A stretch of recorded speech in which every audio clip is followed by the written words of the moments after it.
Graça e paz, queridos irmãos e irmãs. Estamos debruçados sobre o Evangelho de Mateus, considerando a vida nova que Jesus concede, graciosamente, a todos os que o buscam. Consideramos também os efeitos e desdobramentos que essa vida nova produz. Hoje vamos compreender como a vida nova nos ensina a viver no presente, tendo em vista o cenário futuro e as promessas que vêm da parte de Deus. O Evangelho de Mateus está estruturado em torno de 5 grandes blocos de ensino. Já estudamos 4 e hoje veremos o 5º. Mateus 5 a 7 registra o primeiro, bem conhecido, o Sermão da Montanha. Mateus 10, o segundo, o Sermão Missionário. Mateus 13, o conjunto com as parábolas do reino. Mateus 18 explica a vida em comunidade. E Mateus 24 e 25 apresentam os ensinos sobre a plenitude ou consumação do reino. O ponto de partida para esse último grande sermão foi a surpreendente declaração de Jesus sobre a destruição total do Templo de Jerusalém. E a pergunta dupla que os discípulos fizeram sobre quando isso aconteceria. Jesus já havia feito um discurso duríssimo contra a religiosidade de aparências dos judeus, com 8 declarações severas contra a hipocrisia espiritual. E concluiu aquele discurso, Mateus 23, com um aviso solene sobre como a casa dos judeus ficaria deserta. Ato contínuo, ao sair do templo, os discípulos começam a conversar com Jesus sobre a grandiosidade do templo de Jerusalém, seus ornamentos e adornos, sua beleza. Parece que não entenderam o alcance da declaração que Jesus havia acabado de dirigir aos líderes religiosos de Israel. Jesus, então, reafirma que o templo de Jerusalém seria destruído e que não ficaria ali pedra sobre pedra, seriam todas derrubadas. Os discípulos ficaram chocados com tal declaração de Jesus. E depois de caminhar até o Monte das Oliveiras, quando se assentaram, fazem 2 perguntas sobre quando acontecerão essas coisas, a destruição do templo, e qual seria o sinal da vinda do Senhor e do fim dos tempos. Observe bem que a pergunta dos discípulos não é sobre o fim do mundo, mas sobre o encerramento da história atual, da presente ordem, e a inauguração de uma nova história, o reordenamento do mundo, com o regresso de Jesus e o estabelecimento da plenitude do reino de Deus. Jesus percebeu nas falas dos discípulos tanto a fantasia ideológica em relação ao templo, imaginando que a obra de Deus e o estabelecimento do reino de Deus dependesse daquele templo, como o susto e a preocupação que se instalou no coração dos discípulos diante da notícia do fim do templo e as implicações que eles imaginaram que isso teria para eles. Jesus deseja que todos os seus discípulos, de todas as épocas, tenham uma perspectiva adequada dos fatos e da história, que sejam libertos de ilusões e apegos ao que é passageiro, para que a sua esperança e expectativa estejam fundamentadas saudavelmente na realidade. Por isso vamos analisar com atenção as respostas de Jesus às perguntas dos discípulos, considerando as 2 fases da história que Jesus mencionou. A primeira fase, a era presente. Em relação à história presente, Jesus não quis dar um mapa cheio de detalhes escatológicos, mas se referiu a várias características da situação do mundo em geral, também a situação dos cristãos e, em atenção à primeira pergunta dos discípulos, sobre a destruição do templo em Jerusalém. Sobre a situação do mundo, Jesus declarou que em toda a era presente, a história seria marcada, infelizmente, por guerras, fomes e terremotos. O Evangelho de Lucas, no registro paralelo ao texto que estamos estudando, acrescenta que haveria pestes, epidemias em vários lugares, pandemias, e chama também a atenção para a agitação e o bramido das ondas do mar.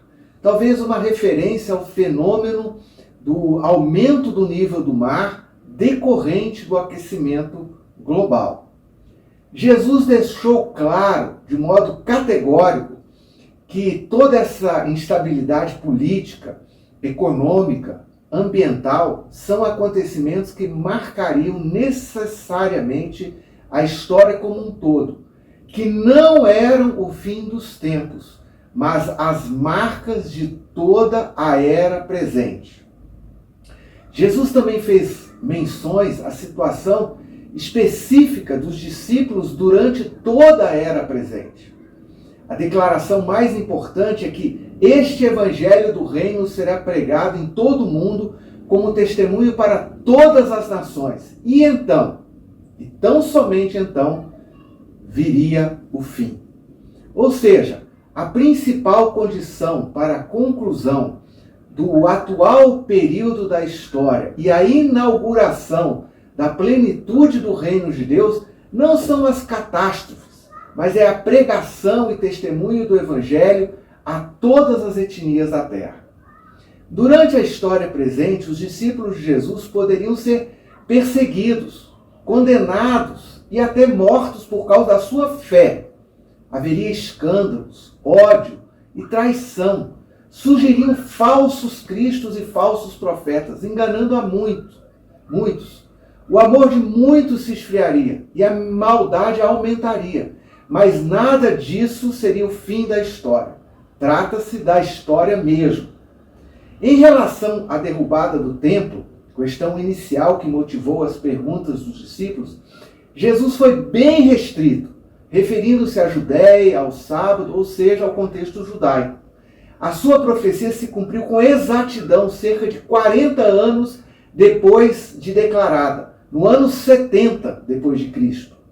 Após um cerco feito por 70 mil soldados romanos, por quase 4 anos, a cidade foi invadida e aproximadamente 1 milhão de judeus que haviam se refugiado ali foram mortos.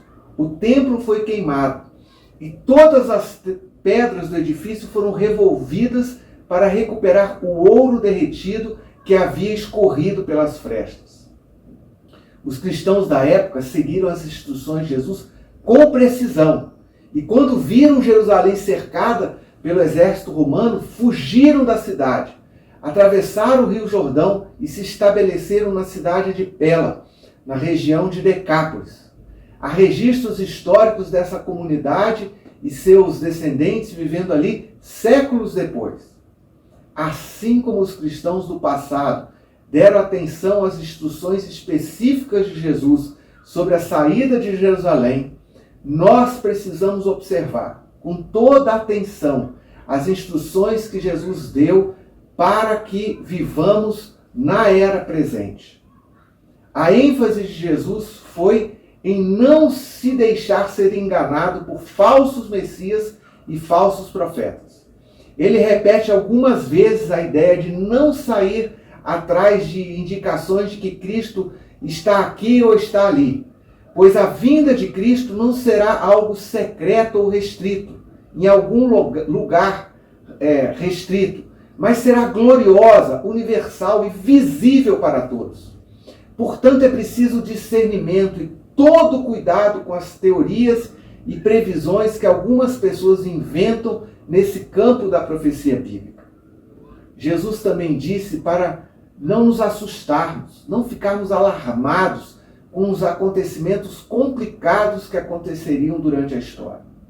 Apesar das dificuldades, é preciso perseverar, manter a confiança nas promessas e ensinos do Senhor. Devemos nos lembrar sempre que Jesus afirmou, Jesus prometeu que estaria conosco até o fim dos tempos, seja qual for a situação. A segunda fase, a era vindoura. Depois de instruir sobre as posturas que seus discípulos deveriam desenvolver e cultivar durante toda a história, Jesus informou sobre o fim dos tempos, o encerramento dessa ordem presente e o reordenamento do mundo, o início de uma era vindoura. Jesus declarou que assim como um relâmpago sai do Oriente e se mostra no Ocidente, assim seria a vinda do Filho do Homem. E que apareceria no céu o sinal do Filho do Homem. E todas as nações lamentariam, naturalmente, aquelas que rejeitaram o governo de Jesus. E que o Filho do Homem seria visto vindo nas nuvens com poder e grande glória. Ao dizer que o Filho do Homem vem sobre as nuvens, Jesus fez referência a uma declaração muito conhecida pelos judeus, registrada no livro de Daniel, sobre o estabelecimento pleno e definitivo do reino de Deus sobre todo o mundo. Vi alguém semelhante a um filho de um homem, vindo com as nuvens dos céus. A ele foram dados autoridade, glória e reino.